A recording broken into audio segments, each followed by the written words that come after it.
Je vous ai commenté ce match qui était mon 3e tour d'un tournoi mais qui ne s'est pas passé comme prévu. En effet, mon adversaire du jour, Julien, passait ses changements de côté sur son téléphone, ce qui est interdit par le règlement. Il était accompagné d'un ami sur le banc qui, je l'ai appris plus tard, était 3-6 et qui faisait de même. Au milieu du match, alors que je gagnais, Julien fait un changement net de stratégie. Je pense alors que mon adversaire a été aidé par son ami. Je finis par perdre la rencontre en ayant notamment une balle de match dans le dernier set. Je décide alors de titrer la vidéo « Il active ses cheat codes et triche sous mes yeux ». Quelques jours après la publication du match, Julien me répond en commentaire. Il assure ne pas avoir été coaché et demande une revanche avec personne sur le banc cette fois-ci. On échange sur Insta et il me propose de matcher dans son club situé au Bourget. La vidéo que vous visionnez en ce moment même est donc la revanche contre Julien. Mais avant, j'aimerais vous présenter le sponsor de cette vidéo, l'application Top 10. Ok, restez avec moi, promis, c'est pas une énième publicité pour vous vendre un VPN. Top 10, c'est quoi? C'est une application qui a été créée en collaboration avec des coachs ATP de renommée. Le but, c'est de vous proposer des exercices qui sont adaptés à vos besoins, que vous soyez débutant, intermédiaire ou avancé. Dans mon cas, ce que je dois travailler, c'est ma finition au filet. Donc je vais venir sélectionner cet exercice, par exemple, qui a l'air intéressant. Tout est expliqué sur la fiche. Généralement, il vous propose d'appliquer ça sur un petit match en forme de super tie break par exemple. Dans mon exemple, et avec cet exercice, c'est un super moyen de progresser rapidement. C'est simple, je peux travailler ce schéma à disons 4 fois par minute, et si on fait les calculs, le rendement c'est x10 par rapport à une session de jeu libre avec un partenaire. Et j'ai une excellente nouvelle pour vous. Habituellement, l'application Top 10 revient à 29,99 € par an. Mais aujourd'hui, et pour les 72 heures après la sortie de cette vidéo, vous pouvez obtenir un accès pour seulement 19,99 € par an. C'est le prix pour recorder une raquette. Alors investissez sur vous-même et rejoignez les 50 000 joueurs qui ont déjà téléchargé l'application pour améliorer leur jeu. Le lien est juste ici en description et profitez de cette offre exclusive. Allez, à très vite sur les cours avec Top 10. Allez, place au match et à la revanche contre Julien.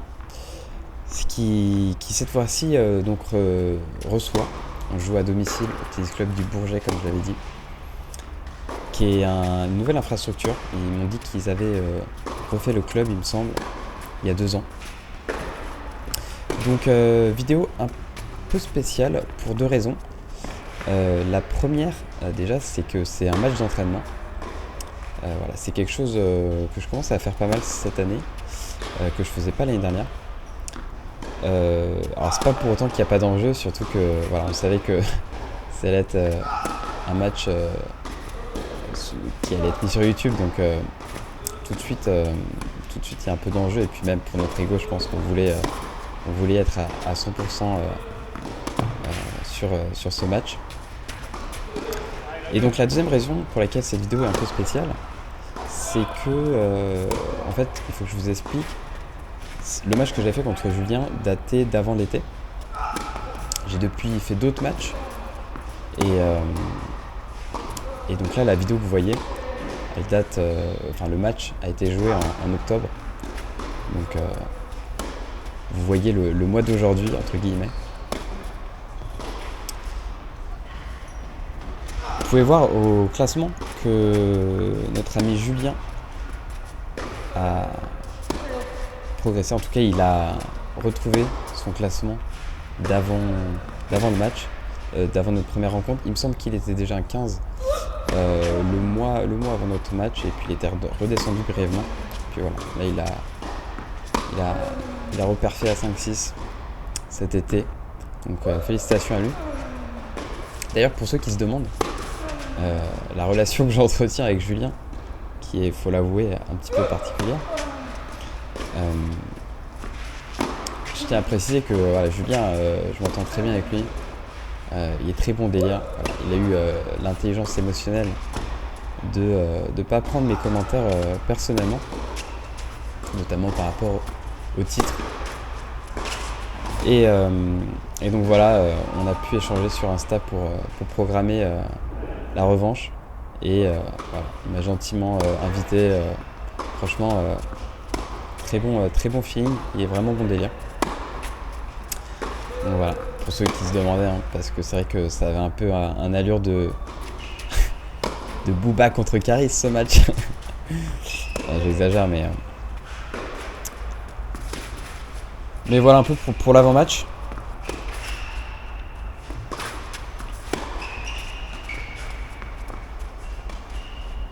Et là, j'invente un coup, le coup droit de l'autre côté de la raquette.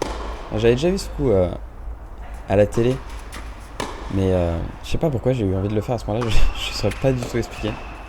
Probablement les caméras, je dirais. Voilà, un peu particulier du coup cette analyse de match, parce qu'on connaît déjà notre adversaire. Après voilà, on sait tous qu'on a... Il y a toujours des variations possibles de niveau hein, d'un jour à l'autre, surtout quand le dernier match remonte à plusieurs mois. Mais on retrouve quand même les éléments de la marque de fabrique de Julien, avec un jeu quand même... comment dire Julien, c'est pas le gars quand même qui va faire de la gamme coup droit pendant des heures. Il aime bien casser le jeu, à l'image de cet amorti. Et voilà, là c'est très important parce que c'est un match qui va beaucoup jouer sur le petit jeu, je trouve en tout cas, et vous me direz à la fin du match ce que vous en avez pensé. Et voilà, typiquement sur cette première amorti là, que vous avez vu, j'avais fait un retour long et j'avais gagné beaucoup de points comme ça sur le match aller. Et donc voilà, a priori je me disais que c'était quelque chose qui avait plutôt bien porté ses fruits. Je ne sais pas à quel point aussi Julien s'était préparé stratégiquement contre moi. Et vous l'avez vu, pour l'instant j'ai eu beaucoup de mal à retourner le service de Julien, même sur des premières lampes. Et d'ailleurs je crois particulièrement sur des balles qui n'avaient pas forcément beaucoup de vitesse, ce qui est un peu paradoxal. Faut préciser quand même que Julien, il a un service très variable. Vraiment, un coup, il va envoyer une bonne patate en première. Et la fois d'après, une première assez sécure, qui avance pas trop, surtout sur cette terre. Et voilà, je sais pas trop ce que vous en pensez. Moi, j'ai l'impression que j'avais du mal à m'engager suffisamment, étant donné que je pouvais m'attendre à une balle plus rapide. Et là, vous voyez que j'ai changé mon attitude. Hein. Justement, j'ai réussi un peu à... Je vous dis vraiment ce à quoi j'ai pensé pendant le match. Je me suis dit, mais il faut que j'y aille plus parce qu'en fait, là, je suis trop statique sur mon retour quand le service est là. Donc voilà, petite note, quand le service varie. Voilà, faut pas hésiter à s'adapter. Ça demande de l'adaptation forcément parce que c'est sur le moment, quoi. On arrive à comprendre un peu la vitesse du service. Donc voilà, encore du point dans le petit jeu avantage Julien. Et du coup, je vais essayer de varier un peu. Hein. Je faisais surtout du long de ligne, il me semble. Profond long de ligne sur les amortis. Je vais essayer de tenter d'autres options. On va voir ça un peu au fur et à mesure. Et voilà, là je commence à être beaucoup plus dans mon match parce que je faisais quand même pas mal de fautes. Je vous ai sectionné hein, justement le milieu là, du premier set, enfin en tout cas à 3-2. Des points où je trouve franchement on jouait pas très bien chacun sur le service de l'autre. Mais là je peux vous garantir que ça y est, le match est bel et bien lancé. Et notamment, voilà, j'ai réussi à prendre plus d'initiative parce que j'ai vraiment subi énormément sur le premier set, sur le début du premier set en tout cas. Et voilà, notamment, je retrouve de la longueur. Et ça, tout de suite, hein, ça pose problème. Et d'ailleurs, à ce moment-là, Julien qui se met à faire du service volé, qui m'a plutôt étonné parce qu'il était sur le papier en maîtrise, c'est-à-dire qu'il servait pour le premier set, donc avec son break d'avance il n'avait pas changé de stratégie fondamentalement, mais voilà, il se met à faire ça. Je pense que c'est une réaction hein, parce que je commençais à plutôt bien m'installer dans le rythme au fond de cours et je pense qu'il a voulu casser ça. Franchement, les gars, plus j'analyse le jeu de Julien, plus je trouve qu'il a un QI tennis, mais vraiment développé. C'est super intéressant, je trouve, ce qu'il propose. C'est vraiment mais dans le bon sens du terme, hein. C'est vraiment de la roublardise. Le gars est vraiment chiant à jouer et on sent que c'est intéressant parce qu'il y a aussi une bataille psychologique et stratégique sur le terrain. Donc, moi, j'adore ça. Ok, donc j'ai réussi à débreaker Et effectivement, hein, ça confirme un peu ce que je ressentais à ce moment-là du match. Je me sentais vraiment bien. Et voilà, je me retrouve à prendre plus d'initiative. Et notamment finir des points au filet. Ce qui est, si vous suivez la chaîne, quand même un petit miracle. Et voilà, on le voit repartir sur des amortis. Et voilà, là, très intéressant, je rejoue court, donc dans la contre-amortie. Et c'est une des premières fois où j'arrive enfin à gagner un point dans le petit jeu.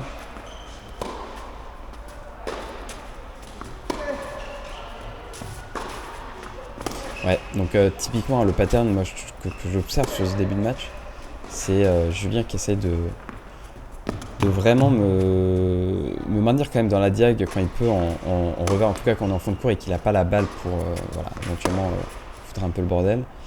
Il va quand même essayer de m'agresser sur le revers. Et pour l'instant, je me trouve très solide. Et à noter hein, qu'il a avec cette balle, ouais, je joue cette balle qui est à côté. Mais en fait, j'étais pas sûr de la marque, parce qu'il y en avait plusieurs à cet endroit. Du coup, je l'ai joué malgré tout. De toute façon, c'est un match d'entraînement. C'est plus... on est là pour augmenter notre niveau intrinsèque. Plus que gagner à tout prix. Mais du coup, voilà. Il s'assure le tie-break.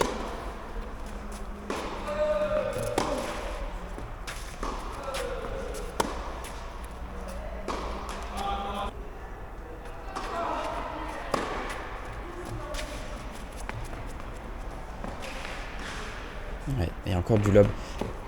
C'est ça, je suis sûr qu'il l'a travaillé par contre, parce que il m'avait pas fait autant de lob sur le premier match. Et là, clairement, il m'a fait d'excellents lobs.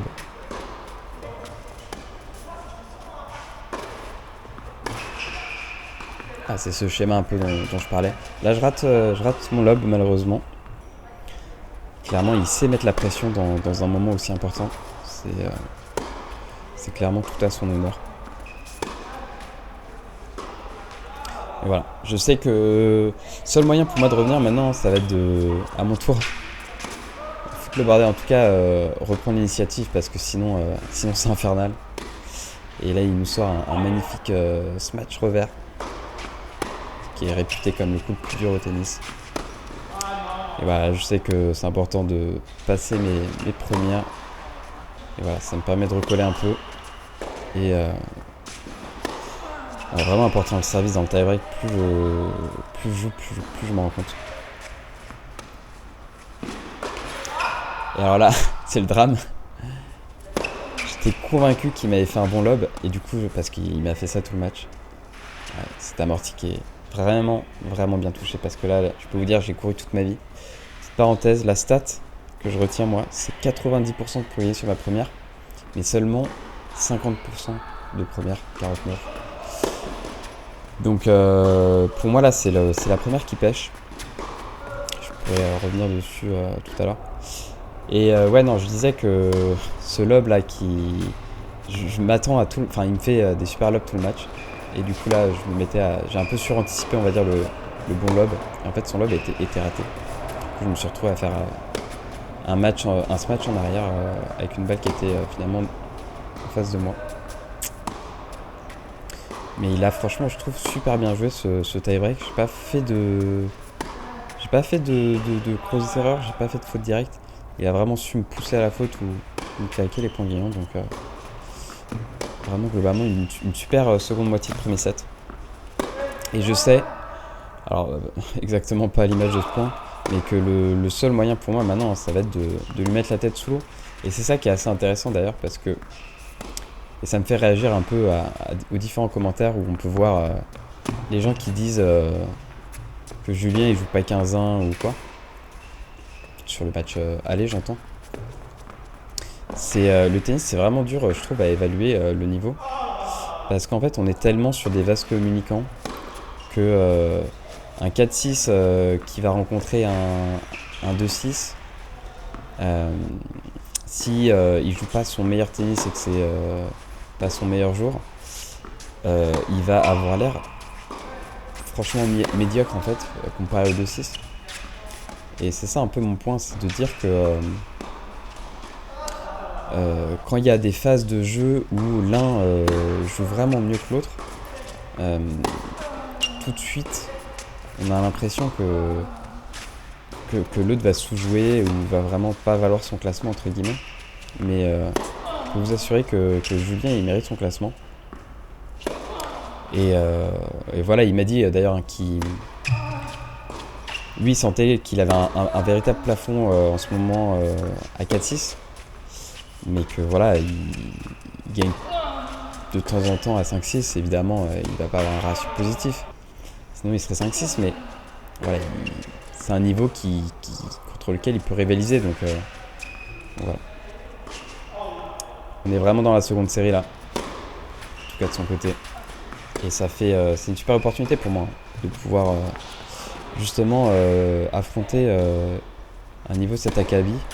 Et souvent en fait quand la balle arrive aussi vite, moi ce que je dois travailler, et c'est assez perturbant les 15 premières minutes, c'est de vraiment engranger ma préparation de gestes plus tôt, parce que la balle arrive beaucoup plus rapidement que ce que j'ai l'habitude d'affronter. Et je suis sur la balle, je suis à temps, il n'y a pas de souci, et j'ai l'impression de toujours être là à deux doigts de boiser, à raccourcir mon geste ou quoi. Et en fait il faut juste que j'enclenche plus tôt et après ça le fait, je suis adapté on va dire.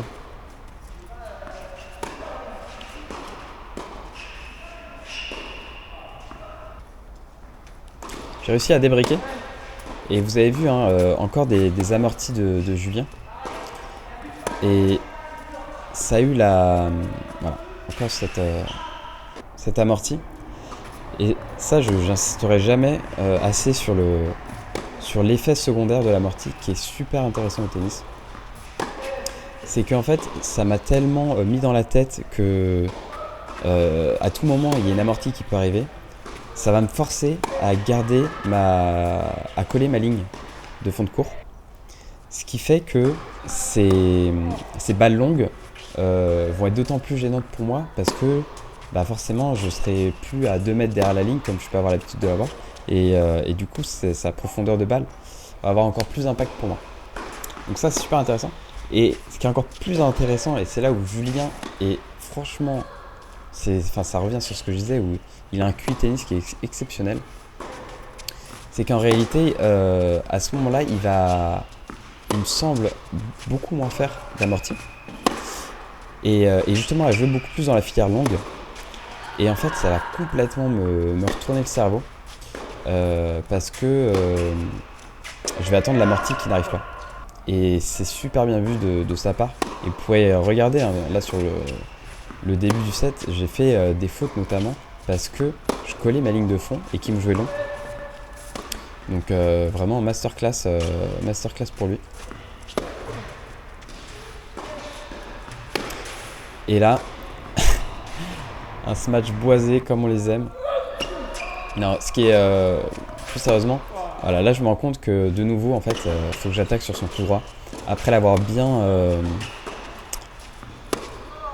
comment dire, après lui avoir fait bien comprendre que j'insistais sur son revers, le nouveau moyen en fait pour moi de créer la surprise et de le gêner, c'est voilà justement d'attaquer sur son coup droit. Et ça manque pas en fait. Je vois qu'il est pris un peu à contre-pied, ou en tout cas qu'il plus par surprise on va dire. Et derrière, voilà, quand on attaque sur le revers, tout de suite ça fait de nouveau plus mal. C'est un peu comme le coup de l'amorti. C'est voilà, faut créer deux faiblesses, taper sur deux faiblesses à la fois, parce qu'une seule, en fait, on est à un niveau où c'est trop facile de s'adapter. J'ai envie de tester un nouveau truc. Vous me direz si c'est quelque chose que vous appréciez. C'est faire une pause un moment sur mes commentaires pour vous laisser un peu apprécier l'atmosphère qu'il y avait à ce moment-là, et puis mieux entendre, on va dire, les coups et l'intensité du jeu. Donc voilà, je vous retrouve à la fin de ce jeu.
fait mal cette volée que j'ai ratée quand j'avais la balle pour confirmer le break. Mais franchement, c'était un jeu d'une belle intensité. Ouais, mais là, le Julien qui sait casser les schémas de manière remarquable, franchement, je trouve qu'il joue vraiment bien. Parce que je trouve que je joue vraiment bien aussi. Franchement, il sait trouver les solutions alors que je suis pas loin d'être à 100%. Et voilà, ça reste un match quand même très serré. Et là encore, qui se joue à pas grand chose. Et voilà, moi je sais que de nouveau, hein,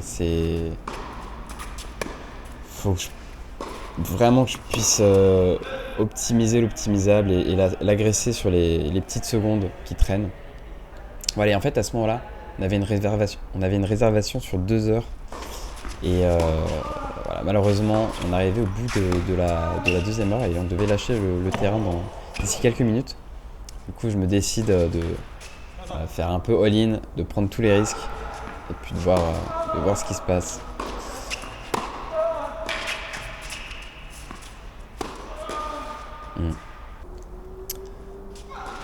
Dur à déborder. Là, c'est lui qui me fait déplacer. Et cette balle qui sort, que Julien joue gentiment. Mais bon, ça ne changera pas grand-chose. Félicitations à Julien pour cette revanche. Franchement, on a passé un super moment. Voilà, même sur l'ambiance avec lui, c'était très décontracté, mais compétitif. C'est quelque chose que j'ai vraiment beaucoup apprécié. Voilà, pour conclure, c'était un match très serré, encore une fois, qui s'est joué sur les points importants, notamment dans le petit jeu et au filet. Félicitations à toi, Julien. Moi, je retourne m'entraîner sur Top 10. Je les remercie encore pour sponsoriser cette vidéo. Et moi, je vous dis à la prochaine. Allez, ciao.